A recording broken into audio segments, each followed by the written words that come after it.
it's Cosmo. I'm working on my clover plot. It's February 9th and deer season's over, waterfowl season's just about to wrap up, so we're thinking about food plots and thinking about the next hunting season already this year.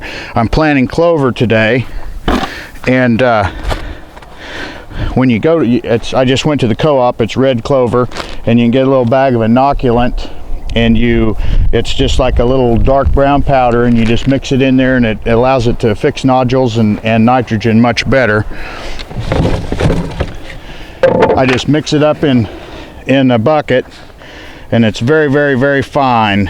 And so I use this chest spreader because it's expensive, and I don't want to waste any seed.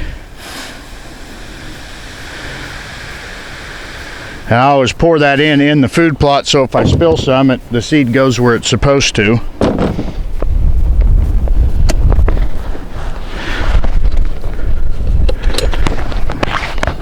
Put that on like so, and you just walk around and crank it. So I'll just show you how we do that. And when it's windy, you need to play the wind a little bit.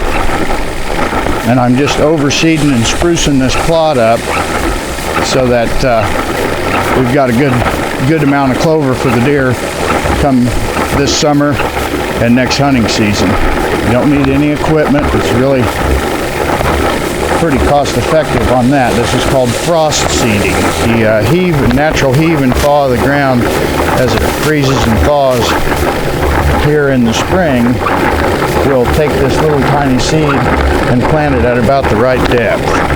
So we're going to go ahead and finish this plot, and then I'll probably show you a couple of the others that we're going to do. I love clover because it requires no tilling equipment to plant it. To get this field prepared to plant, I mow it in mid to late summer, then spray it with Roundup. You'll probably have to spray it 2 or 3 times. You want it dead going into wintertime. This is called frost seeding. Between the 1st and the 15th of February, I frost seed it.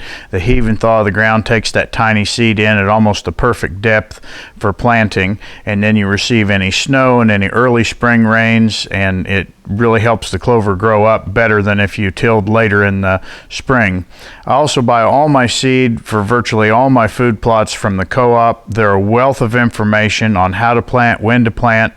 The seed is much more economical than any of the designer seeds from the hunting stores.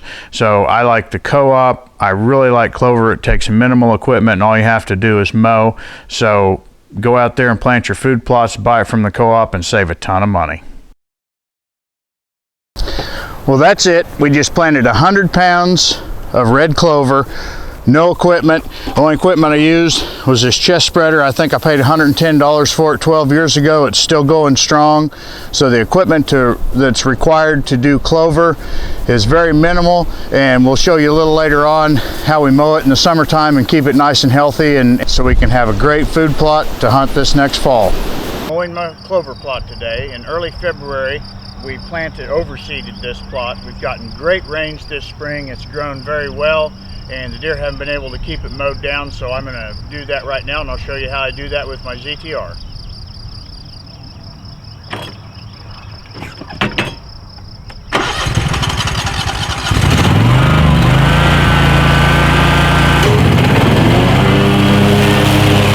I really like using my ZTR to mow my clover plots because as you can see, this mower mows incredibly fast. I have 5 plots. 1 I mow with the brush hog, 4 I mow with the ZTR. They are much more convenient because of the turning radius. This mower mows at 5 inches. Clover should really be mowed at about 6, but I've been doing it like this for years with great results.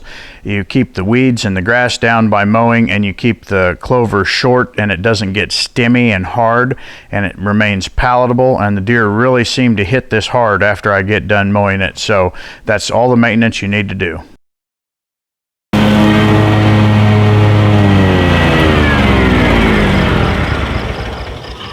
Well, there you go. Pretty easy and simple way to maintain your clover plot. I've just got 4 more to mow, and I'll be done for the day. This is a new clover plot. It's the first year.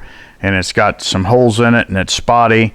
Do not get discouraged if you get these kind of results. This is actually very poor ground, and I'm thrilled with the clover that I have, but through subsequent overseeding and mowing, keeping the weeds down and the grass down, it will be a really good plot. This is about a 3-year-old plot that I've worked pretty hard on, and it's pretty clean. It's just very nice and thick. This is about a 7-year-old plot, and it's died off a couple times, and you can see some spotty areas there where weeds came up, and I hit them with Roundup to kind of keep them down. And so just mow it, stay with it, don't get disheartened, keep overseeding every year, and you'll end up having good clover plots for years to come.